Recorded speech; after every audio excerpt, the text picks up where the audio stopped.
মোরাকাবার মধ্যে চাইরও তরিকা, চারই তরিকার মোরাকাবা আপনি পেয়ে যাবেন। কাজে এই চার তরিকায় আপনার বয়াত হয়। উপর দিকে যখন যাবেন তখন চাই তরিকার মোরাকাবা পেয়ে যাবেন। হ্যাঁ, চালাইতে হবে এক তরিকার লাইনে, এক তরিকার লাইনে চালাইয়া আবার অন্য তরিকার লাইনেও চালানো যায়, আর অন্য তরিকার লাইনে চালাইয়া এরপরে মোরাকাবার মধ্যে সমস্ত একত্রিত করা যায়। আবার এক তরিকার মাধ্যমে চালাইয়া মোরাকাবার মধ্যে গিয়ে সব তরিকাকে একত্রিত করে দেওয়া যায়। তরিকায় নকশবন্দিয়া, তরিকা সোহরবর্গের মধ্যে আওয়াজ দিয়ে জিকির নাই।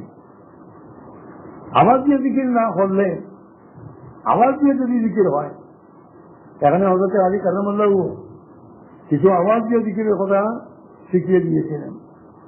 আর আমাদের যে কল, এই কল নবী করিম সাল্লাল্লাহু আলাইহি ওয়াসাল্লাম ফরমাইতেছেন, আলা ওয়া ইন্না ফিল জাসাদি মুদগাতান ইযা সালুহাত সালুহাল জাসাদু কুল্লুহু ওয়া ইযা ফাসাদাত ফাসাদাল জাসাদু কুল্লুহু আলা ওয়া হিয়াল কলব। তোমরা জানিয়ে রাখো, তোমাদের শরীরের মধ্যে এক টুকরো মাংস আছে, এই মাংসের টুকরা যদি ঠিক হয়ে যায় সমস্ত শরীর ঠিক হয়ে যাবে, এই মাংসের টুকরা যদি নষ্ট হয় সমস্ত শরীর নষ্ট হয়ে যাবে।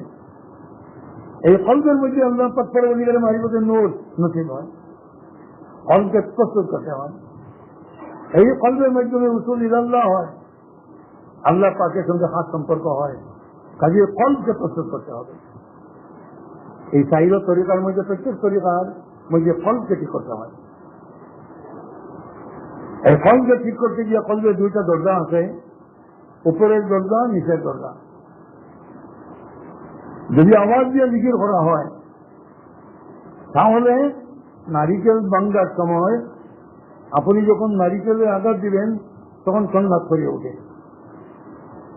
ঠিক সেইভাবে আপনি যখন জিকির করবেন, এই জিকিরের আঘাত করতে হবে কলবের উপরের দরজার মধ্যে।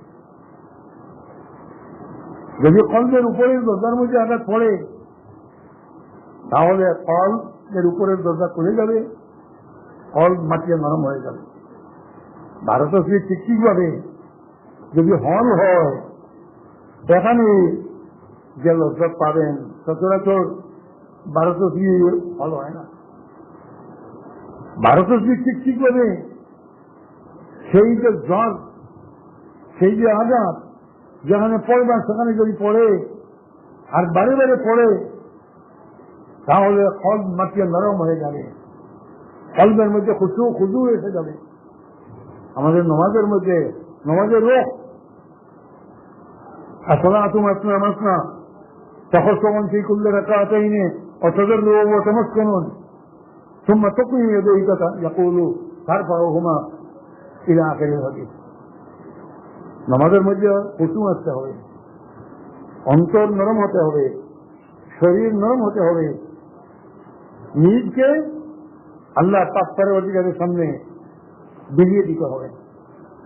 এই যে অবস্থা নামাজের মধ্যে, এই নামাজের মধ্যে এই অবস্থা এসে যাবে যদি আপনার কলবের উপরের দরজার মধ্যে আঘাত পড়ে, জিকির করতে পারেন।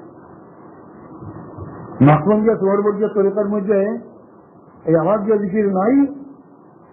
আগে কলবের উপরের দরজা খুলতে দীর্ঘদিন লাগে, বেশি দিন লাগে। আর চিশতিয়া এবং কাদেরিয়া তরিকার মধ্যে এই আওয়াজ দিয়ে জিকির আছে, আগে কলবের উপরের দরজা শীঘ্র খোলে, কলবের দরজা খুলে সেই তরিকার মধ্যে। যাই হোক, ভারতের মধ্যে এই ট্রেনিং, এখানে যে ট্রেনিং দেওয়া হচ্ছে আপনারা দেখতেছেন, এই জিকির ট্রেনিং দেওয়া হচ্ছে। এই ট্রেনিং দেওয়ার জন্য এখানকার জিকিরের ট্রেনিং, সকলের ট্রেনিং, একদিকে রিয়াজতে ইসমাইলিয়া, অন্যদিক দিয়ে জিকির এবং সকলের ট্রেনিং।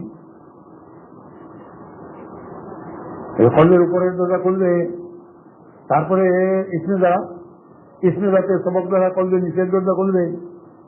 এখানে একটি কথা, এই জিকির করবার সময় আওয়াজ দিতে গিয়ে চিৎকারের কোনো প্রয়োজন নেই,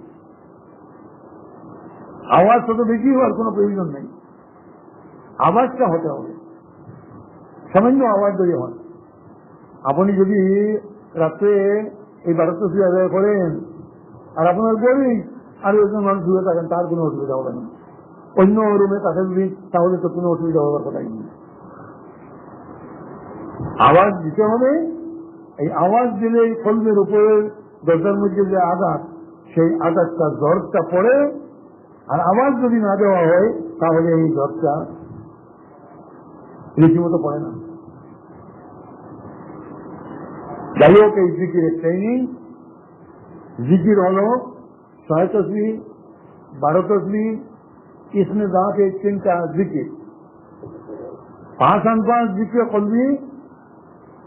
এই দুইটা হলো সমাজ।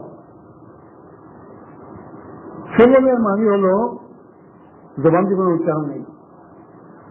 আপনি শ্বাস প্রশ্বাসের দিকে লক্ষ্য করে শ্বাস প্রশ্বাসের দিকে আপনি ডুবে যাবেন, যে শ্বাস প্রশ্বাস দিয়া আল্লাহর দিকে ফরাইতে চান।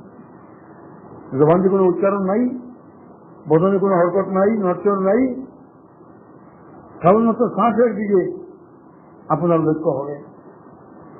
সেটাও ট্রেনিং দিয়ে এখানে বোঝানো হয়। এখানে আমি ট্রেনিং এর কথা বলছি না, আমি কেবলমাত্র বাহ্যিক বিষয়টি সামান্য বুঝেইবার জন্য করতেছি এইগুলা। আর যে সময় আপনি এই 5 নাম্বার সবক পাবেন, তখন ঠিক ঠিক ট্রেনিং দিয়ে বোঝানো হবে। উদ্দেশ্য হলো আপনার শ্বাস প্রশ্বাস আল্লাহর দিকের মধ্যে যেন জারি হয়ে যায়। আপনি লক্ষ্য করলে বুঝতে পারবেন যে আপনার শ্বাস প্রশ্বাস যেন আল্লাহর দিকে হচ্ছে। আগে মুখ দিয়ে কত সময় আপনি আল্লাহর দিকে বলবেন? শ্বাস প্রশ্বাস ফলকে আল্লাহ পাকের জিকিরের মধ্যে যদি ডুবাইবেন, তাহলে সবসময় আল্লাহ পাকের জিকির আপনার আপনি বচনের মধ্যে হতে রাখবেন। সবল, তার জন্য সবলের মধ্যে সওয়াব বেশি, জিকিরের মধ্যে তো অসীম সওয়াব। আর সবলের মধ্যে তার চেয়ে অধিক সওয়াব। হযরত আয়েশা সিদ্দিকা রাদিয়াল্লাহু তাআলা আনহা থেকে হাদিস, হযরত আয়েশা সিদ্দিকা রাদিয়াল্লাহু তাআলা আনহা ফরমাইতেছেন, নবী করিম সাল্লাল্লাহু আলাইহি ওয়াসাল্লাম ফরমাইতেছেন, জিকিরের মধ্যে যে পরিমাণ সওয়াব, সবলের মধ্যে তার চেয়ে 70 গুণ বেশি সওয়াব। আর জবানকে আপনি জিকির করতেছেন না, জবানকে জিকির না করিয়া শ্বাস আল্লাহ পাকের জিকিরের মধ্যে ডুবাইবার জন্য শেষটার ভিতর দিয়ে যে সময় আপনি অতিবাহিত করতেছেন, এই সময়ের মধ্যে আল্লাহ পাক এই সময় যদি জিকির করতেন, তাহলে যে পরিমাণ সওয়াব পাইতেন তার চেয়ে 70 গুণ বেশি সওয়াব পাবেন।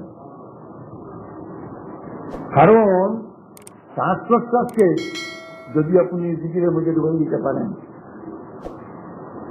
শ্বাস প্রশ্বাসের মধ্যে জিকির জারি হয়ে যাবে। তার মতলব কি, আপনি লক্ষ্য যদি করেন তাহলে বুঝতেই পারবেন যে জিকির যেন, শ্বাস প্রশ্বাস যেন নরম হয়ে গেছে, শ্বাস প্রশ্বাস যেন আল্লাহর দিকে করতে, আপনি বুঝতে পারবেন।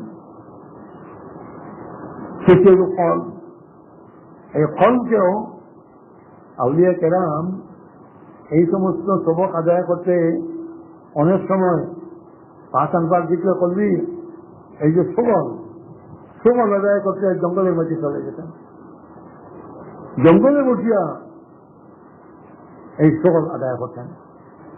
কারণ সবল যত মানুষ থেকে পৃথক হয় বা মানুষের সঙ্গে সম্পর্ক ছিন্ন করে, যত ছিন্ন করে আপনি এই সবল আদায় করতে পারবেন, তত সবল শীঘ্র আপনার হল হবে, শীঘ্র এই 5 আনপাক জারি হবে, জিকির করতে জারি হবে। তার জন্য জিকির কলবি আদায় করতে গিয়া বা 5 আনপাক আদায় করতে গিয়া আপনার মন যদি বাজারে যায়, মন যদি আপনার দোকানে যায়, মন যদি আপনার অফিসের দিকে যায়, তাহলে এই 5 আনপাক সহজে হল হবে না, সম্পূর্ণ ডুবিয়ে দিতে হবে। তার জন্য আমি প্রায় সময় বলে থাকি, দিন নামাজের সময়